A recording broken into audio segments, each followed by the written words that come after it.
चेतना के मूल्य को जान लेना इतना आसान नहीं है। हम बस उसका अनुभव कर सकते हैं। विज्ञान किस लिए कहता है कि चेतना सब में है। किसी निर्जीव में भी चेतना सुप्तावस्था में है। जब वह उचित वातावरण पाती है तब वह प्रकट होती है। जैसे लकड़ी में आग पहले से है और लोहे में भी अग्नि पहले से है। लकड़ी जब सूखती है और जलती है तब आग प्रकट होती है। वहीं लोहा घर्षण के पश्चात आग प्रकट करता है। आग तो दोनों में पूर्व से ही मौजूद थी। देखिए, विज्ञान मात्र भौतिक जगत के प्रश्नों का उत्तर दे पाने में सक्षम है। चेतना आध्यात्म का विषय है और इसका उत्तर विज्ञान में जाकर नहीं पाया जा सकता, क्योंकि अध्यात्म बुद्धि का विषय नहीं है। बुद्धि का विषय तो विज्ञान है और बुद्धि चेतना को नहीं भांप पाएगी। कबीर पढ़े लिखे नहीं थे, उन्होंने तो स्वयं स्वीकार किया था, मसी कागज छुयो नहीं, कलम गयो नहीं हाथ। मैं जीवन में कभी कागज नहीं छुआ और कलम तो हाथ से पकड़ी भी नहीं। तो कबीर में वो चेतना कहां से जागी? वह आध्यात्मिक शक्ति ही थी। वह कोई बुद्धि की बात नहीं थी। आध्यात्मिक शक्ति से जागा हुआ व्यक्ति बुद्धिमानों के भी कान खड़े कर सकता है। हाँ, कबीर आज कर रहे हैं। बड़ी बड़ी डिग्रियां कबीर के ऊपर ली जा रही हैं। कबीर के ऊपर पीएचडी हो रही है। फिर भी कबीर को पूरी तरह से समझा नहीं जा सका है। कबीर ही नहीं, अंधे सूरदास ने भी बहुत बड़ी करामात की। सूरदास ने सूरसागर लिख दिया, अध्यात्म का निचोड़ लिख दिया। आज उसे लोग पढ़ते हैं और उसे समझने का प्रयास करते हैं। अध्यात्म का मूल तो एक ही है, परंतु उसकी शाखें सोचने वाले के ऊपर निर्भर हैं। किसी को संगीत में श्रेष्ठता हासिल हो जाती है तो उसे संगीत में वो आनंद मिलता है जो एक कवि को कविता करने में मिलता है, एक नृत्य करने वाले को नृत्य करने में मिलता है। अध्यात्म की उच्चावस्था का मतलब है पूर्ण समर्पण। जब व्यक्ति स्वयं को पूर्णतः समर्पित कर देता है किसी के प्रति, तब अध्यात्म का दरवाजा खुलता है और वहां से चेतना का भाव उसे ज्ञात हो पाता है। चेतना समझ लेना इतना आसान नहीं है, क्योंकि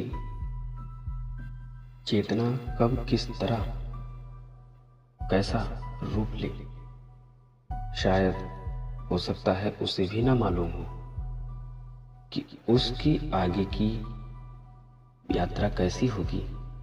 एक मूर्ख व्यक्ति जब महाज्ञानी बन सकता है, एक ज्ञानी व्यक्ति जब महामूर्ख बन सकता है, तब फिर चेतना तो दोनों में है। चेतना श्वास लेने में है, चेतना देखने में है। जो दिखाई देता है वो तो सत्य नहीं, परंतु जो दिखलाता है वो सत्य है।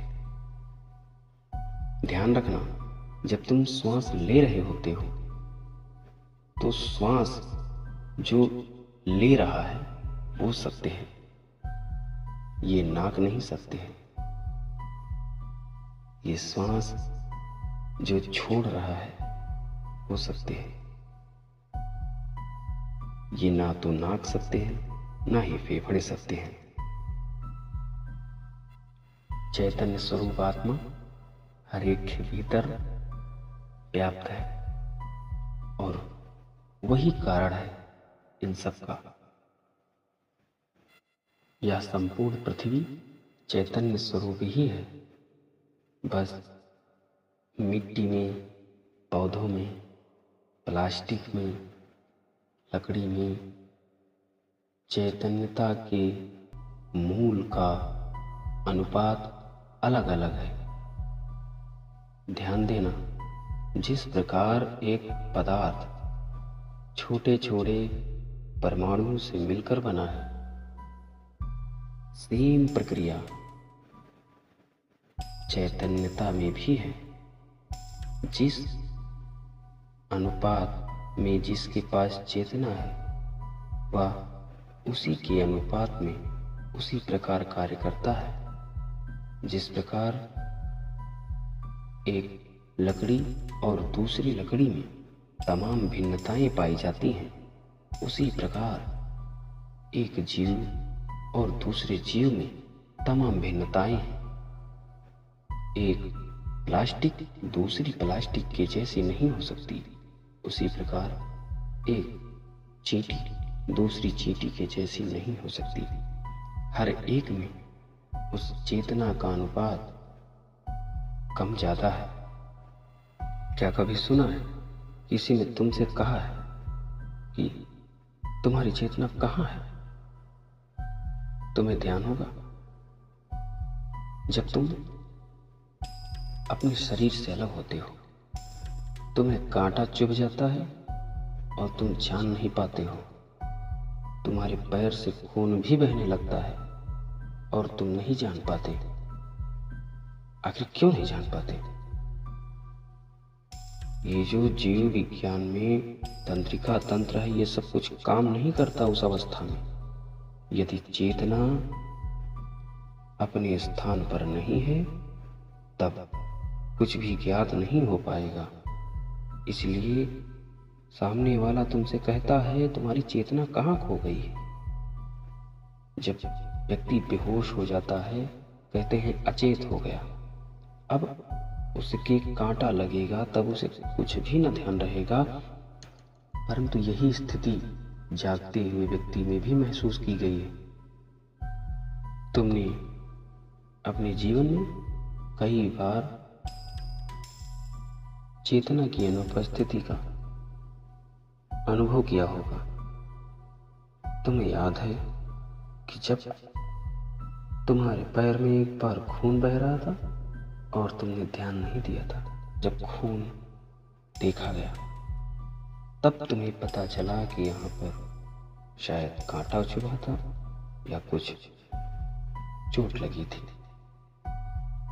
ये सत्य है कि भाव मूल कारण है चैतन्यता का। जिसमें भाव व्यवस्थित है, वह शुद्ध चेतना है। ध्यान दिया होगा कि जो रंग है, प्रत्येक रंग की एक अलग फ्रीक्वेंसी होती है। जैसे लाल रंग है, इसकी तरंगदैर्घ्य सबसे ज्यादा होती है। वहीं बैंगनी रंग है, जिसकी तरंगदैर्घ्य सबसे कम होती है। इसके बीच में भी रंग है और इसके आगे भी रंग है। लाल से पहले भी रंग है और बैंगनी के बाद भी रंग है। इसके आगे उच्च तरंगदैर्घ्य वाले रंग हैं।